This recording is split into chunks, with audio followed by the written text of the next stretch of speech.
Getting Austin ISD students the attention they need to thrive in the classroom. How the district is working to clear its backlog of special education evaluations. A new damp pattern begins tomorrow. We'll show you the rain chances for the weekend and beyond. Coming up in First Warning Weather. There's a push to protect the monarch butterfly, but critics say the federal protection could harm future development.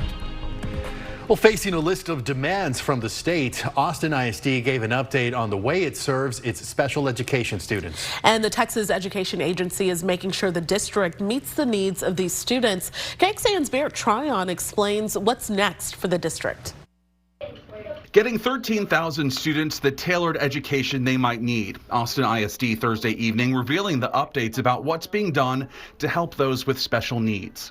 To ensure that we have days built into our schedule for two things. One, for our returning teachers, and also ensure that those staff have individual campus training days. The new centralized system will help anyone access student data and check on progress. We are now in the process of developing a data migration plan and a professional development plan for the implementation of a new data system. These changes come as the district's special education department enters its second year under state intervention. The district says it has now wrapped up 75% of what the state wanted done. We're still working on the data that we have now. It's not that now we forget about that data and focus on what's moving forward, because our staff need good data.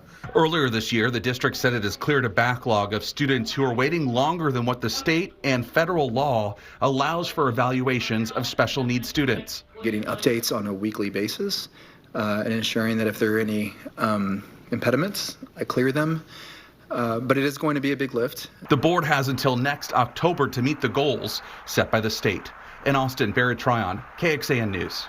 And the hope is this new data system will be up and running for the next school year. For a deeper look at our in-depth coverage from the KXAN investigative team on this topic, click on this story at the homepage on KXAN.com. And for a little perspective, here's how AISD got to this point. The advocacy group Disability Rights Texas filed a lawsuit against Austin ISD in 2021. The group alleged about 800 students were waiting on delayed initial evaluations. It says another 1,600 were waiting on delayed 3-year evaluations. Federal law requires school districts to evaluate students within 45 school days of getting parental consent. Statewide, a 2018 investigation found Texas violated federal law by denying students with disabilities their needed classroom tools and services. 2 years later, the federal government also found the TEA was not doing enough to serve all students in special education. Del Valley ISD employees claimed the district failed to protect them and others from a custodian accused of hiding a camera in a restroom for years. 35 current and former workers are now suing. According to the lawsuit, they claim the district notified employees 2 years ago that they were victims after the discovery of a recording device at the Del Valley Opportunity Center. Attorneys allege digital storage devices were also found and contained nearly 3 years of images. The district says it's received the lawsuit but can't comment on pending litigation. Online right now at KXAN.com, digital reporter Cora Neese breaks down the timeline of this investigation. Well, temperatures much warmer here tonight than they were this time last night. We've got 60 in Austin, upper 50s for most. Even our coolest spots are still in at least the low 50s right now. Look at this 24-hour temperature change map. We're roughly 10 to almost 25 degrees warmer now than we were this time last night. So quite the change. That's thanks in large part to all the extra clouds and also a warming wind, both combining to keep our temperatures higher now. And while we are dry now, there's a low chance for a little sprinkle or passing area of drizzle during the next several hours into the early morning hours of tomorrow. Most of the time tonight just cloudy as overnight lows get down to 54 degrees. Coming up in First Warning Weather, we'll be tracking a few sprinkles, a little drizzle or a stray shower on the way for tomorrow, ahead of some slightly higher chances of rain at times over the weekend and even higher rain chances on the way for next week. But first, a colder and more wintry scene near the Great Lakes. Look at this. A fresh round of lake effect snow caused trouble for drivers in upstate New York. Many were left stranded in large piles of snow Up to 2 feet of snow or more is possible for some areas, with winds of 30 to 45 miles per hour that could also produce whiteout conditions. Man, just get cold looking at that. All right, Nick, thank you very much. The U.S. Fish and Wildlife Service proposed federal protections for the monarch butterfly. The move would establish the butterfly as a threatened species. And Dylan McKim explores why some in Texas are happy to help the butterfly, while others worry those protections could harm Texas communities. This botanical garden just south of downtown Austin is an important stop for monarch butterflies on their migration north from Mexico. The adults do stop and lay eggs on milkweed plants, and those caterpillars hatch and eat the milkweed. The monarch use milkweed as a habitat and food source, but their migration path does not look like this the entire way. There are cars and buildings in between, and more development has led to loss of their habitat. Dr. Haley Gillespie says habitat loss is leading to population decline. Has declined in terms of its winter roosting population by 80% since 1990. That's a huge population loss. The U.S. government is proposing federal protections in 48 states, making it illegal to hunt or transfer monarchs commercially. A landowner is free to get rid of milkweed on their property, but they would not be allowed to make changes that would permanently make the land unusable for the butterfly. I love the monarchs, but we've got to come up with a different plan. This is just absolutely too much. Sid Miller, the Agriculture Commissioner of Texas, calls the proposal overreach by the U.S. government.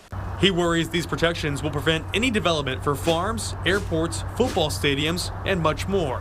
Very, very harmful to our rural economy. The U.S. Fish and Wildlife Service is holding a 90-day public comment period for the proposed rule. Commissioner Miller says he will send in his concerns, while Dr. Gillespie is hopeful any protections will have major benefits for all. Any protections for pollinators like the monarch, again, will have big effects on all pollinators, which can actually increase agricultural yield. In Austin, I'm Dylan McKim.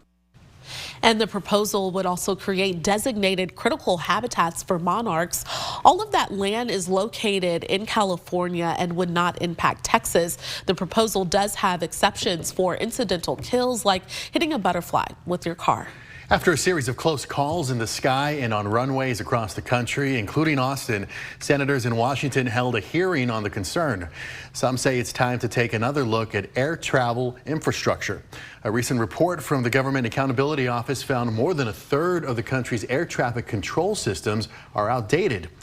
The National Air Traffic Controller Association says the fix requires more money from Congress, at least $6 billion every year for its facilities and equipment. Texas Senator Ted Cruz says the Federal Aviation Administration just needs to use its funding more wisely. The status quo of how the FAA modernizes our ATC is unacceptable. Throwing money at the problem won't fix it. You need adequate oversight. You need the right people in the right place. You need training. Now, the head of the FAA says he is stepping down in January. Mike Whitaker took the helm just last October. Up until then, the FAA had been without a chief for nearly 19 months. President-elect Donald Trump was named Time Magazine's Person of the Year for the second time. In his Time Magazine interview, he said one of his first acts in office will be to pardon most of the rioters accused or convicted of storming the Capitol on January 6th. Now, this all comes as President Joe Biden said he will commute the sentences of nearly 1,500 offenders and pardon 39 others in what the White House says is the largest number of commutations and clemencies granted in a single day. The White House said all 1,500 offenders are nonviolent and have been placed on home confinement for at least 1 year.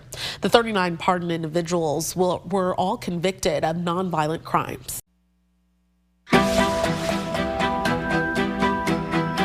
Now we're back with some post-election campaign context for you as President-elect Donald Trump assembles his next administration, including some names connected to Project 2025. That's the Heritage Foundation's 900-page conservative blueprint offered up as a roadmap for the next president. It's a plan Democrats have called dangerous and extreme. During the campaign, Trump tried to distance himself from it. I have nothing to do with Project 2025. But now, as the president-elect taps some of the architects of Project 2025 for positions at the White House, we wanted to know how this plan compares to Republican priorities the first time Trump took office after his victory in 2016. For some context, we went to University of Texas at El Paso communications and political science professor Dr. Richard Pineda. I think it's important to remember that the guide that came out is something that the Heritage Foundation does every presidential cycle, which always leans pretty heavy right. I think the Democrats jumped on that and framed this into sort of a boogeyman kind of project. Pineda says Project 2025's agenda simply reflects a Republican Party that's tilted further to the right over the last 8 years, following Trump's lead and that of those in his orbit. A lot of the suggestions that they lay out, I think, are going to be enacted by the White House, but not because Project 2025, these weren't secrets. Pineda adds many of the ideas perceived as extreme by some are already becoming reality here in Texas. We've seen much more draconian immigration policies. We've seen legal pushback against health care and especially against Obamacare. So to a certain extent, I think we're getting a ringside seat to some of the changes that now face potentially the rest of the country. For more campaign context, go to KXAN.com. If you found the price of wine and liquor a bit expensive at your neighborhood store, the Federal Trade Commission agrees with you.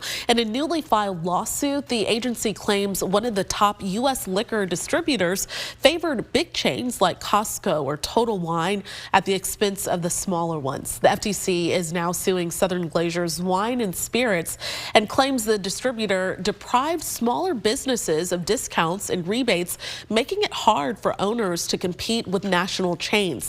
In a statement, the company disputes those allegations. Well, if you drink your coffee out of a Stanley cup, check your bottle because it may be under recall. The Consumer Product Safety Commission issued a recall for more than 2.5 million Stanley Switchback and Trigger Action stainless steel travel mugs sold in the U.S.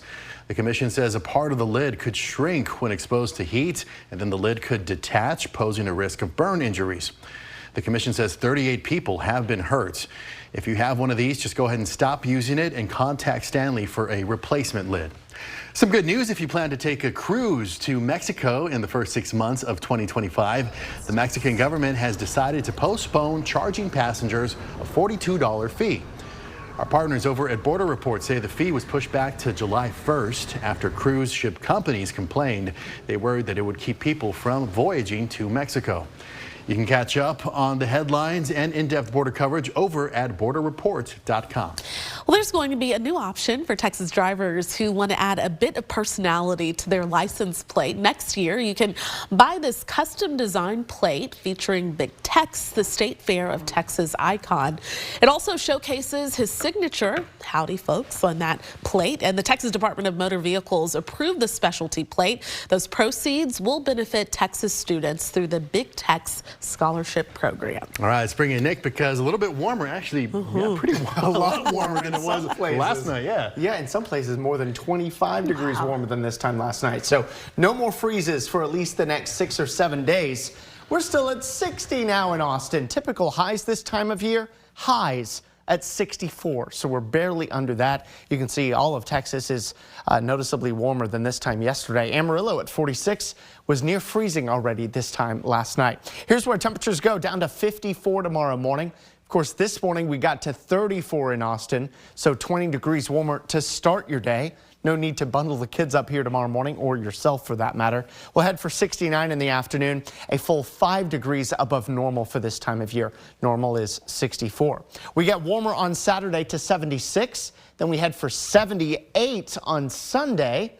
Still 76 Monday, and then our first of 2 cold fronts comes through late Monday, knocks our temperatures into the 60s Tuesday, Wednesday. Then another cold front comes through to knock us down to 59. So these fronts acting almost together to keep our temperatures going down and then down again. As far as humidity goes, we haven't felt much of that lately, but you will start to feel it back tomorrow. We'll be into the muggy category, borderline humid for the next few days until that late Monday cold front knocks out the humidity, at least temporarily. We're already seeing a lot of clouds around, even a few sprinkles in the air that aren't necessarily reaching the ground just yet. There's a tiny chance for a sprinkle overnight, and during the day tomorrow, it's not going to be that wet. A little drizzle in the morning, mind you, but a lot of clouds, a little sun, and occasionally a sprinkle or a very light shower. Nothing super significant here tomorrow.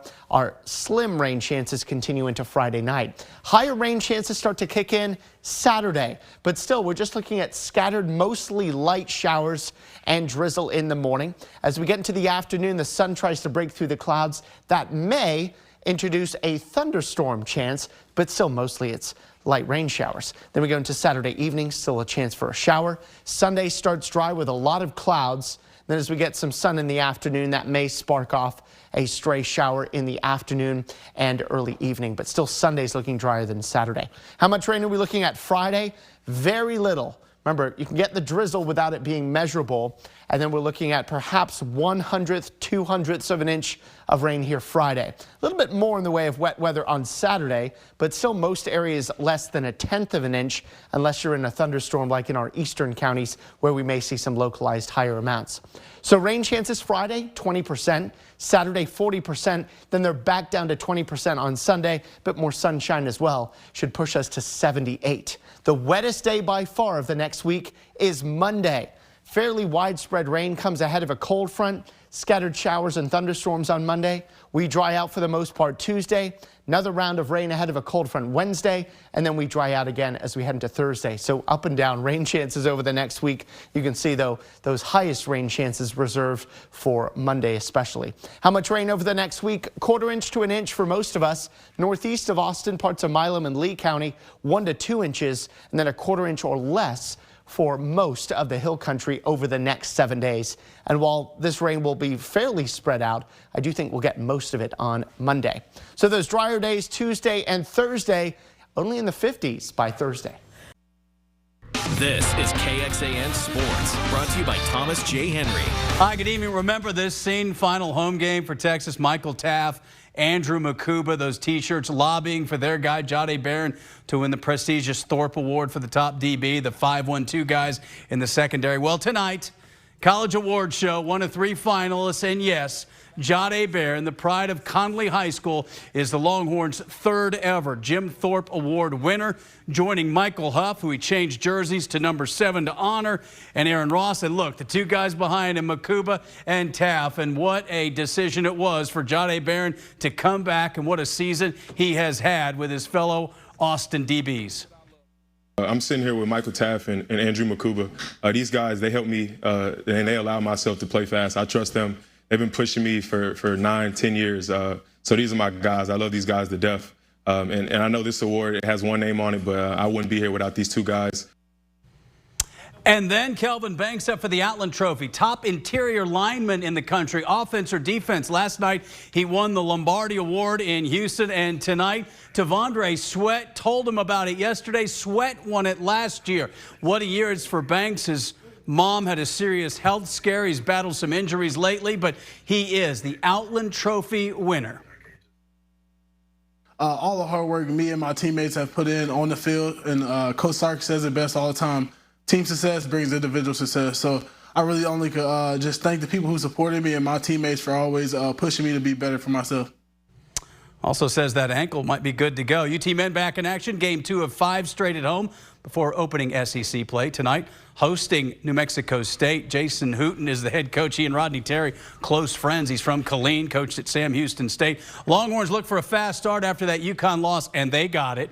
Trey Johnson, 3 of his just 9 points, 12 under his average, but they didn't need his scoring. They were up 13, and then, boy, nice ball movement on Yema to Nick Cody. First bucket for the freshman in a Longhorn jersey, and they were just warming up. More Trey Johnson. He scored 9, and well, we're showing 5 of them. Texas opened up a big lead at the half. Kendall Weaver, always good for a hustle player, too. This is a New Mexico State team that won at New Mexico, so they've got a good win under their belt, even though they're under 500. How about Tremont Mark coming back from that ankle injury, a 3+1. He had 14, and Arthur Kaluma leading the way with 18. Horns shoot 59%, and for Mark, so important, Arkansas's leading scorer last year, to get back to full health. Coming back from injury, it's always tough. You think you can do so much more than you can do when you really can't. But I eased my way back into it. Coach helped me with that, and the staff helped me with that. My teammates did. But my ankle's ready now.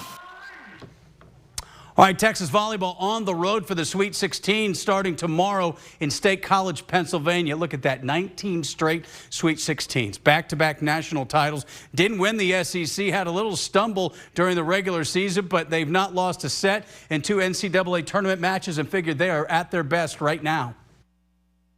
For them to be able to fail a little bit, work really hard and trust one another and keep working through those situations teaches you how to be able to trust. And so now they're in a situation where they trust each other. They know that they're playing their best volleyball. Statistically, we've been really good in terms of looking at all the numbers. And when you do that, then you have a lot more confidence going into these matches. Going to places, honestly, I like more because it's like no one likes you. So it just kind of makes it more fun. You can be the underdog. And I really enjoy going to play at other gyms. Well, they won't be the underdog tomorrow as they take on Creighton, trying to get to the regional finals on Sunday and earn a trip to the Final Four. High school football playoffs tomorrow night. Wimberley's in Georgetown against Waco La Vega, looking for a trip to Arlington. Then on Saturday afternoon, Westlake and North Shore. Saturday night, Vandergrift is taking on Humble Summer Creek. Kelvin Banks' alma mater. Go to KXAN.com for more.